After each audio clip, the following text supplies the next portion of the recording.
Chatting with Mr. Clifton Shipway at the Good Shepherd Agricultural Mission in India, and chatting to him about why he went a little bit further to share that news with people who haven't heard that before, right? So I've got my phone here. Clifton, are you there?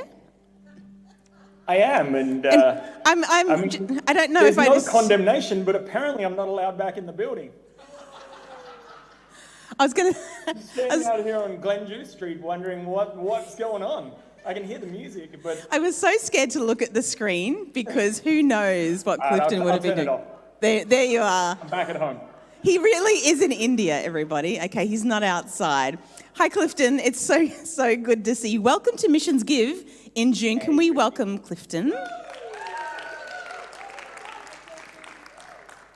There we are. There's the beautiful door of hope from the inside of the building that you can see.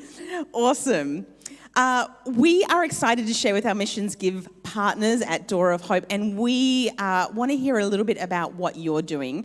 Can you just give a 1-minute snapshot of where you guys are at the moment? If you can fit it into a minute. I'll ask you more questions after that, though.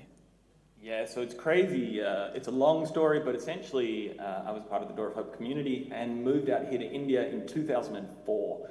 And I've been here since, running a non-profit that primarily looks after kids. So we work with kids that are from really low socioeconomic backgrounds and really uplift them and educate them and give them hope. And that's really sort of the purpose of what I'm doing here is to bring that hope into this place that's struggling a little. And so we run a school, and we've got hostels and a whole bunch of other different projects. Awesome.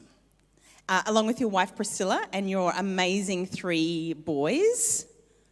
Yes. How are they doing? That wasn't a question, so yes. I added a how are they doing at the end though.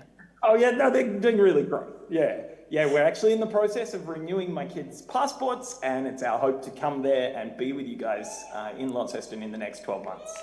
Awesome, that's really exciting. Some life admin. We're talking to our MissionsGive partners, Clifton, this month about the different people groups that you serve. And this looks different for every person involved in mission. So who are the different people groups that you guys are serving at the moment? Yeah, absolutely. So look, knowing what I didn't know when I lived in Tasmania, there's such a difference in India between communities, you know, and this is the first place where I've really ever lived or been a part of a place where quite literally who you're born by can often determine what steps you're almost allowed to take by society. And you know, we use the word caste system. I think everybody's probably heard that word, even if they don't fully comprehend what that means. But we primarily look to work with those who are downtrodden. Those who society has not necessarily rejected, but put limitations on.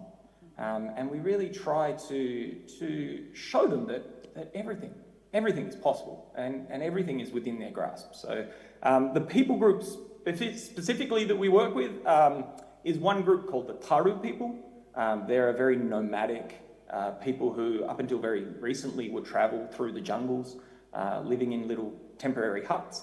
But we also work with, anyone, really anyone. They don't have to be from the low caste. But it's a range of different people groups, but Indians in general. Awesome. So you have kids that stay with you on campus, but then your school also reaches much further afield.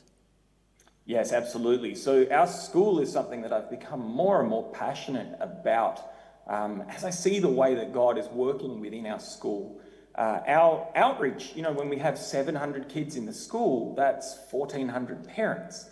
And there's also uncles and aunties, and you know, that list keeps growing, and it keeps moving forwards. And our sort of realm of influence, as we've focused on our school over the last sort of 10 years, has just expanded beyond anything I could have imagined. And so, yeah, that's kind of the reason why we focus on the school. It's, you know, I always have to be tactful. Hopefully everybody can understand I have to be tactful with what I say.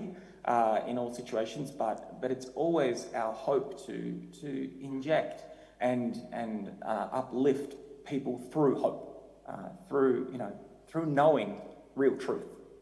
That's amazing. So a couple of the ways that Door of Hope supports GSAM is through part of our MissionsGive offering, but also another part is supporting a nutrition program at GSAM as well, to make sure that they have nutritious food to feed their amazing kids and young adults, actually. Clifton, do you have a couple of prayer points? Because we're going to pray right now, actually, for you.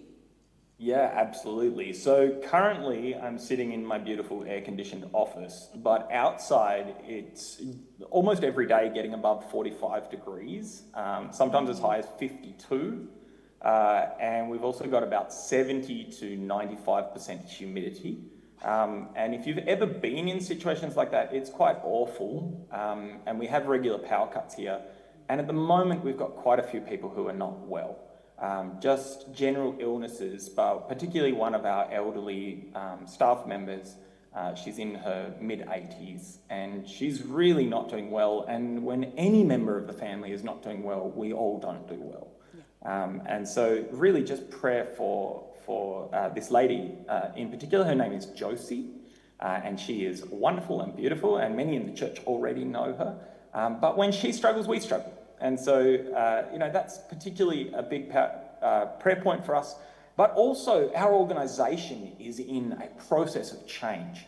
And we are in this very moment seeking God's guidance for us as we seek to expand our influence and sort of develop a new direction for our organisation, always within the field of childcare, but really a prayer for wisdom and for guidance and for the right leaders to step up could really make a difference in this place. So